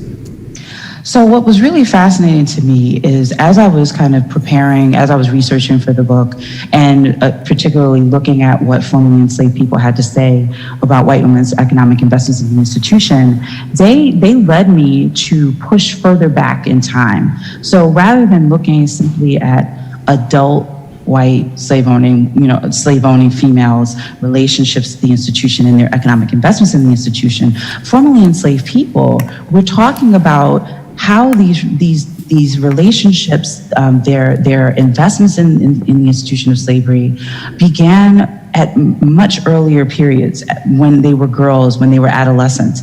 And part of the discussion revolved around how slave-owning parents were instrumental to that process, that slave-owning parents offered their daughters vicarious lessons in how to be ideal slave owners. So they allowed for their daughters to observe their encounters with enslaved people and the ways in which they conducted themselves in relationship to enslaved people in terms of management and discipline. They also talked about the fact that young girls were present when slave trade negotiations were happening. So when women were either buying or selling enslaved people, and they were privy to the conversations that were happening when their parents would engage in sales and negotiations, or family members who were involved in the slave trade, and young girls were aware of the business of those individual relatives that were involved in the slave trade. But beyond this, they allowed for young girls to beat enslaved people when they did something that was not, ideal, when they behaved in ways that were less than ideal. They allowed for them to participate in acts of discipline and punishment when parents themselves were inflicting those acts, that punishment. They would allow for their daughters to kind of take a rod, for example, and whip an enslaved person for a little while, and then allow for the parent to resume that discipline. So they had hands-on practice in the kind of all of the dimensions of slave ownership, all of the dimensions of slave management and discipline that we associate with the term mastery, and we associate by extension with white men. These young girls were practicing and refining these techniques of slave ownership, slave mastery, when they were young girls, when they were 3, when they were, teenagers. And then, so by the time they got to adulthood, when they arrived at adulthood, when they arrived at a marriageable age, they were perfectly capable of assuming full responsibility for the slaves that they were given, or the slaves that they had already been given. And they were also equally prepared to discipline those individuals in ways that would maximize labor and make the labor of those enslaved people more efficient, with the aim to make their labor more efficient. So that process really started from childhood, and it continued throughout their adolescence and into adulthood. You share a story right at the beginning of a little 3-year-old girl, Liziana, who gets mad at the woman basically taking care of her, and says she wants her ears cut off and to get a new maid. So it's starting, and she's 3 at that point. Absolutely. And formerly enslaved people, beyond the context of discipline, they talk about young white girls who were infants, 1 year old, when they received their first slaves. So yes, while they couldn't exercise mastery and they couldn't discipline and punish at the age of 1, they certainly began to develop identities that were really intrinsically tied to, and inextricably tied to, slave ownership, white supremacy and racial superiority, and also Black inferiority. So the kind of socialization that we've come to associate with slave ownership and with being within a slaveholding household and running a slaveholding household began in infancy for some of these young girls. And what happens then after the Civil War ends? You have people who have been indoctrinated their whole lives, essentially, to sort of dehumanize a group of people. Is there any soul searching that happens after the Civil War? Are there any attempts to sort of counter this indoctrination?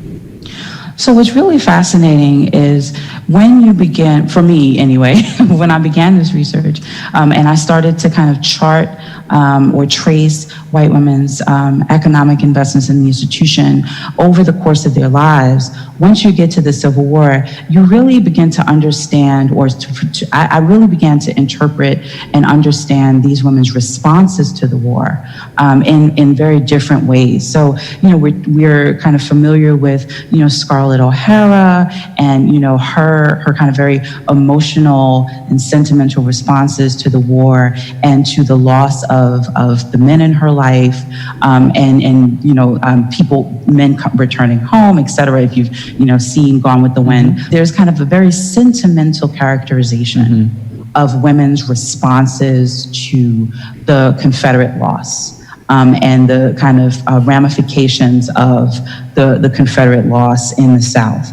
And so for me, as I looked at the ways in which white women, white females had developed these economic relationships to slavery and how their gender identities, their very identities were inextricably tied to the promise of slave ownership and to the realities of slave ownership over the course of their lives, I realized that when the Civil War comes, they're upset about these losses, and they're upset about the men who never come home and the losses, of their male kinfolks, but they're also profoundly traumatized and upset about the fact that one of the key modes of financial stability for them, economic stability for them, enslaved people, sometimes the only property that they owned, enslaved people, are no longer considered property. And with that decision, with the Confederate loss and the implementation of the Emancipation Proclamation, and all of the legal fallout from that, they are rendered penniless, destitute, completely impoverished, and for some women, completely dependent on individuals in their lives that they hadn't been dependent on before slavery was over. So for them, the Civil War brings about a trauma that extends far beyond simply a human loss. It is a direct financial loss, but also a blow to identities that were in large part constructed on the ability to own human beings. When they are no longer able to own human beings, they have to kind of reach within themselves to reflect upon who they are as human beings in the South, as white people in the South. And they have to reconstruct their identities in ways that don't rely heavily upon, don't draw upon the very idea that they could own these individuals, because these individuals no longer have a value. So when you see them acting out, when I see them responding in some of the ways that they do, they seem quite rational because they are rendered penniless by the war. And in some cases, what I found is that looking through census data and other financial records, what becomes clear is that some of these women in the South are the only property owners in their households. So not only do they own the slaves, but many of these women own all the land, they own the everything that's on the land, all the implements, the farming tools and implements and the livestock. So they are the sole and primary property owners in these households. And so when the war basically strips them of much of their wealth, their families also are adversely impacted, profoundly impacted by these women's economic losses, even though we tend to think about it in the completely opposite way, that men lose all of this stuff and that women just are the victims, the indirect victims of men's losses. But in the work that I've done in this book, what becomes clear is that in some cases it was the other way around. So when the war is over, women, they try to hold on to the institution of slavery by implementing or helping to implement or developing labor systems, quote unquote free labor systems that very much resemble slavery in everything but name. They force enslaved people to enter into contracts which basically replicate the circumstances of slavery. Then what you also find is that women who are literate, typically those women who hailed from elite slaveholding families, they begin to write into kind of the lost war, lost cause nostalgia, the genre of lost war and this lost cause nostalgia, this literature after the war, where they kind of sanitize slavery, they sanitize white women's roles in slavery. And one of the ways in which they sanitize white women's roles in slavery is to completely remove the economic investments that these women had in the institution. So there's a lot of soul searching that happens, and that soul searching is, I think, directly tied to women's slave ownership prior to the war, and then their loss, in many cases, their loss of all of the wealth that they possessed before the war was over. Is there a line to be drawn from this aspect of history to some of the things we hear about in the news today? There's a lot of stories about, for example, white women calling the police on black people who are not breaking the law. Is this just a product of this long history that is sort of unexplored up till now?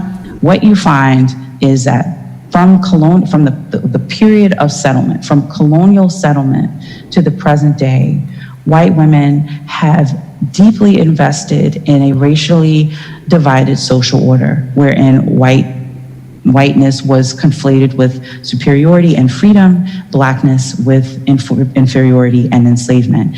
And they have continued to invest in the kind of perpetuation and the sustaining of that racially divided social order to the present day in different guises in some cases, but nevertheless with the same end, and that is to reinforce and to support and sustain a racially divided social order. In the case of the kind of power that calling the police confers, that the kind of power that comes from being able to call the police on people of color who are just doing regular things but seem to be out of place in the minds of these white women, that power is in some ways directly connected to the kind of power that they wielded in the context of slavery.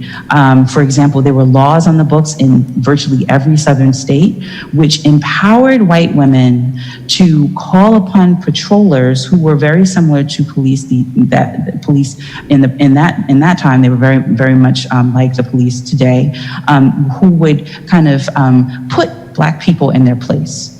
So they could call upon those patrollers or patrols, as they called them, to put Black people in their place, to let enslaved people and free African Americans know that they were out of place and where they belonged.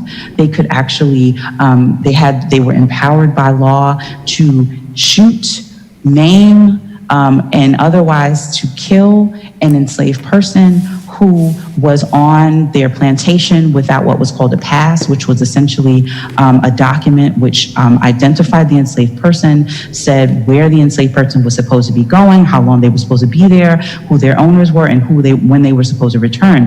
If they didn't have those passes, the law actually empowered white women to stop enslaved people, ask them where they were going, ask them why they weren't there, to ask for that paper, and if they didn't produce the paper, or if they resisted attempts to identify them and to determine where they were, why they were there, who they were, etc., white women were allowed by law to brutalize those enslaved people and to kill them if necessary.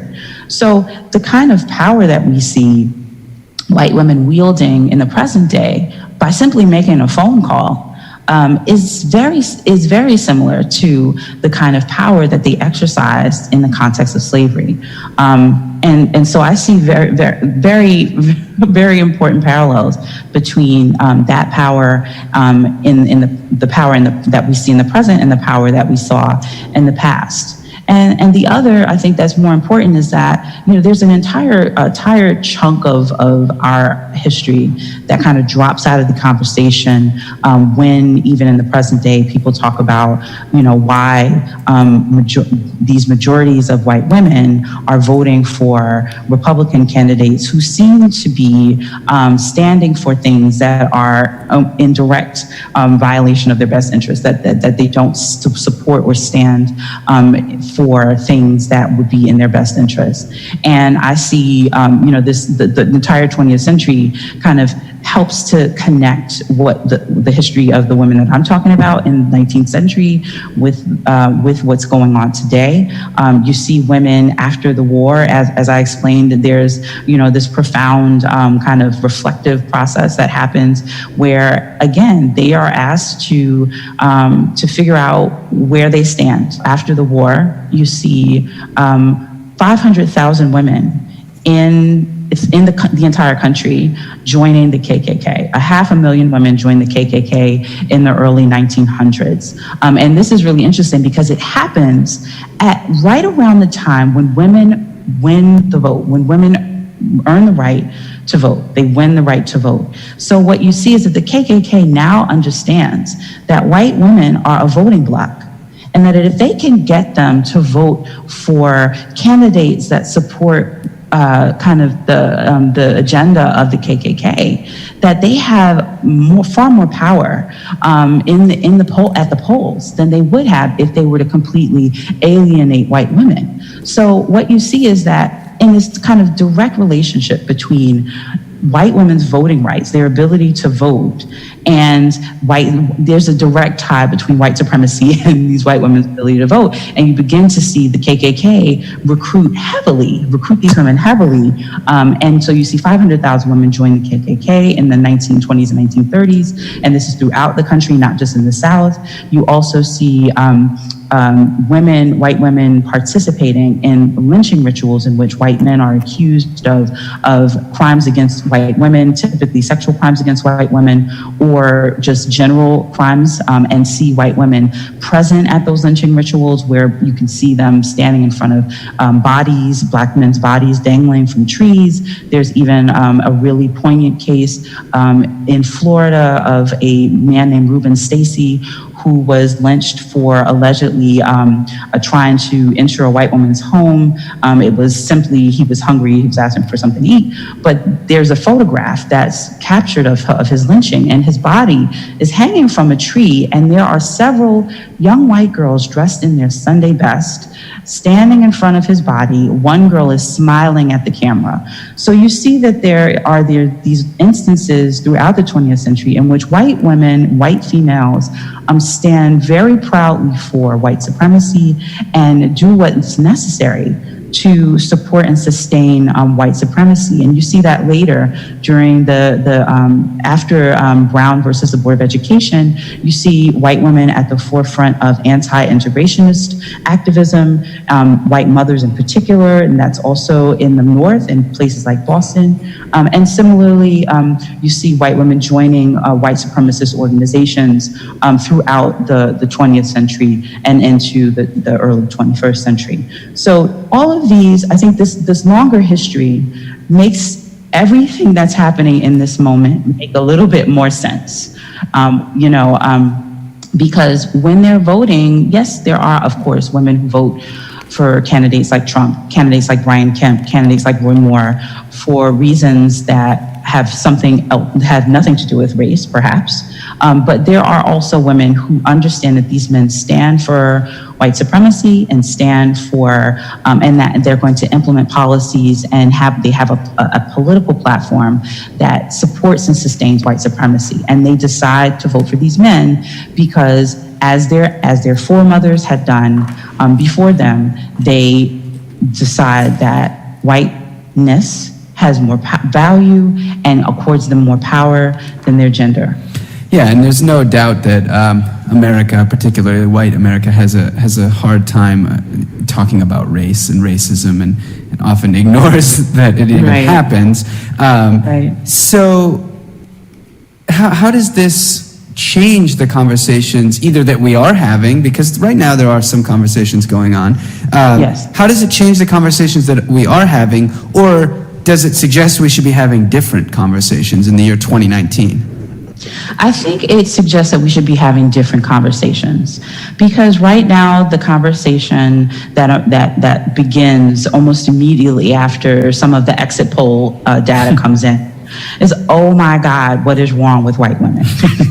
And everybody's scratching their heads trying to figure out why white women would vote in the ways that they voted, and they're looking at the poll data and they're puzzled.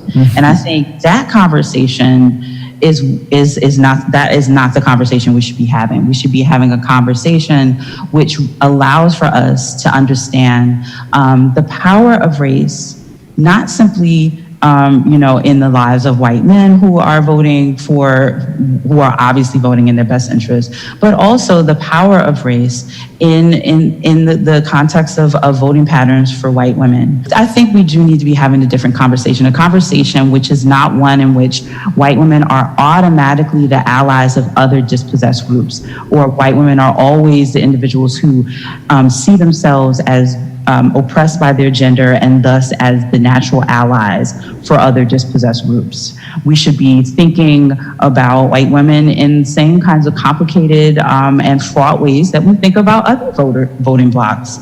They're not a monolith, and that's obvious. But we also need to factor in the fact they perhaps in those moments may be seeing themselves not simply as female voters, but as white voters too. So I think the conversation needs to be far more nuanced and it needs to be more complex. And it certainly shouldn't be shaped by this shock and awe that white women would vote in the ways that they have, in large part because we see them as female voters first and not as female voters who also happen to be white. Okay, well, the book is They Were Her Property. Stephanie, thank you for coming on. Thank you so much for having me. I really enjoyed my talk with you today. Okay. All right. Thank you for everyone's attention. I just wanted to make a couple of comments. There was one more clip, but we're not going to go. We're going to stop here. The next clip was a clip about the ownership of black American slaves by the 5 civilized tribes. So the point here was to identify some of the participants and beneficiaries of chattel enslavement in America. And this last clip that we saw, I think that we should just consider the implications that this has, what we've learned, the implications on the disparity studies that we see, education, healthcare, child protective services, and how we should be considering the history and how that can explain how these gaps continue to persist and get worse. It also should have us begin to really question minority women business enterprise, that entire complex, because when we, as we get further along in this process, basically we are going to be tasked with, showing these disparities that exist across all of these different lanes and explain why. And what we're going to find is that the slippage is that we have white women classified as a minority, as needing protection, when history obviously and today, all of the data point to exactly the opposite. So when we get to the point where we're talking about, recommendations, and I think that, that's when the real difficult conversations are going to have to happen, I believe. So I hope everybody got some good information out of that. Awesome, thank you so much. Does anyone have any comments or questions based on the video footage that we saw that have been submitted?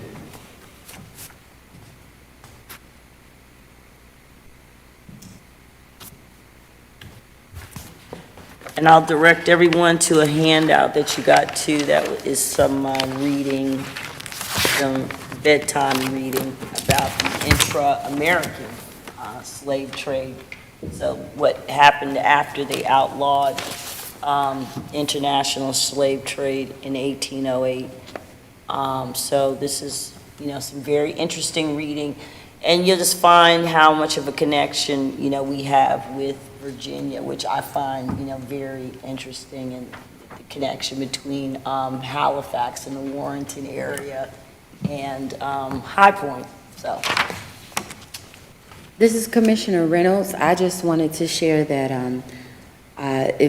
this has been very enlightening, and I hope that my fellow commissioners have been inspired, like myself, to look past the obvious, I would say. I was in one of the research committee meetings, and we discussed the very few records of ownership of citizens of High Point actually owning slaves, but now we found some information alluding to the fact that there was plenty of industry around the slave trade itself. And I think that will motivate us to dig into the economic history of where we are, you might be surprised what we find. Awesome. Commissioner McMichael, I also think that as we're looking at the history of it, that when we look at High Point specifically, we want to look at how has the city of High Point been complicit in, I know I've been saying this all night, but how have we disenfranchised Black people? And I'm sure there is data in some archives, and it's been documented when gentrification has happened, people have lost their homes, when individuals lost their jobs through the furniture market, how have individuals not been able to go to school? And, you know, there's a difference between equality and equity. So just because individuals are able to go to school doesn't mean they're able to go to school and graduate. So how do we look at the fact that affirmative action is in place, but that doesn't mean that African-American students are graduating at a rate that they should be graduating as it relates to white students. So we could look at, and I'm just asking the research committee, as we're looking at that let's find some data around this High Point numbers and schooling and all of those opportunities that we have with housing. I'm sure there's, the way they kept documents in terms of slavery, I know there is some information out there. Maybe we can tap into some of the researchers at the High Point Library, and yeah. So well, I mean, but that's very true. There are, I mean, just in the clips that we saw, I was aware of head rights laws in Virginia, but I wasn't aware that they had them also in North Carolina. So when we talk about complicity or even incentivizing, the state actually incentivized the import of slaves and rewarded you with acreage when you imported them from Africa or from outside of the country. And, but like you said, I think we'll be able to, you know, we're going to have to look at these. We're looking at what we need to do in the here and now, what people are, you know, what their needs are right now. The disparity studies just point to all of those, but then we have to look at the reason why, and finally now we'll be honest about those things, and that there are some measures that we can take that will yield better enforcement and higher utilization of Black Americans in these programs. And I also know, and I'm not from here, but one of the things that High Point has prided itself on is its rich Black community and its rich Black history. And at one point, High Point had a thriving African-American community that at some point began to diminish. And so how do we align that diminishing of a community with the systemic racism and oppression of a city that has taken away opportunities and, you know, not allowed for the growth and economic development of African-American families? Because that's going to be just as important as looking at the slavery piece, because if we don't have a lot of documentation of slave ownership, then let's look at the fact that the African-American community was a thriving community and now it's struggling. So then can we look at the fact that I'm just throwing out numbers. In 1960, it was this many homeowners, and then something came through, and then all of a sudden people started losing homes, or they were brought out of homes, or a road was built and their homes was taken away because of eminent domain, or whatever it was that caused that to happen, or the furniture market left and jobs left, and then people weren't hiring African Americans the same way because it wasn't labor intensive. And so those are some things we can find some. I will say, this is Commissioner Alston Page again, that Mr. Ben Chavis's book is a great resource. I saw an excerpt from that, and it goes through the policy specifically in High Point, specifically here in Chapter 1, it says in the 1860s, the Board of Commissions of High Point pass the following ordinance, quote, "All Negroes trading at the trains or selling in the streets as hucksters be suspended, and that the town officer notify the owners of slaves of this ordinance that such trade must stop from this vote under penalty of $10 for such offense, and any Negro violating the ordinance shall receive 15 lashes for each offense." And on and on. So we have a list of policies specifically from High Point. I mean, glory be to the day, to the moment that we have, because the evidence is, God is on our side, and the evidence certainly is. 1934, that's when redlining started. We'll be able to go and just take a map of High Point and look at where people lived at different points in time. All you have to do, look them up. There's bank records, there's insurance records. Look up who lived there. Look at the equity disparity, put a number on it, cut the check. This is Commissioner Reynolds.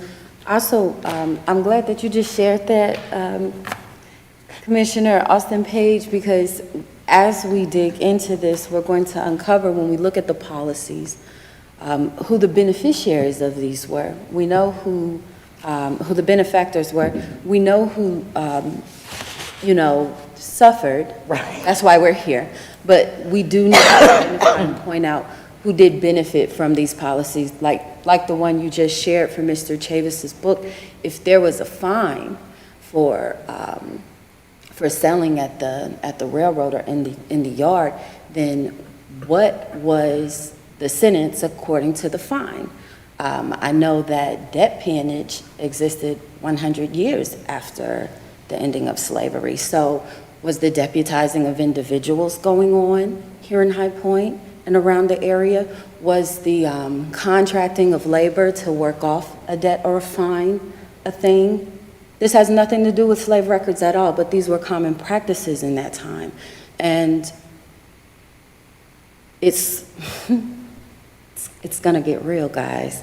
And I know that, just generally speaking, any company that was chartered or founded before 1900 is, one to look into. And how many of those, how many remnants of those organizations and companies are still standing today?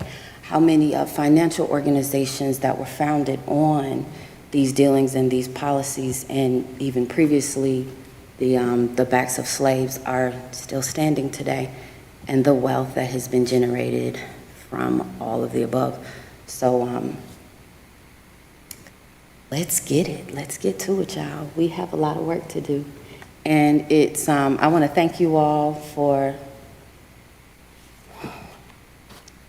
staying together and staying here. This is triggering. This is heavy. This is a lot. And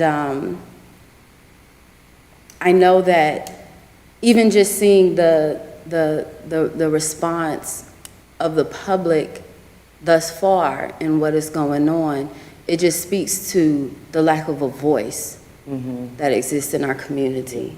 And it has to be addressed, and it has to be healed. And so, yeah. Thank you. Any other comments before I entertain the motion for adjournment? Seeing none, I will entertain a motion to adjourn our One High Point Commission meeting. I, Commissioner Patrick, do so. Make a motion. Make a motion to adjourn. It has been moved and properly seconded that we adjourn tonight's One High Point Commission meeting. All in favor? Aye. All opposed? All right, motion carried. Let's go.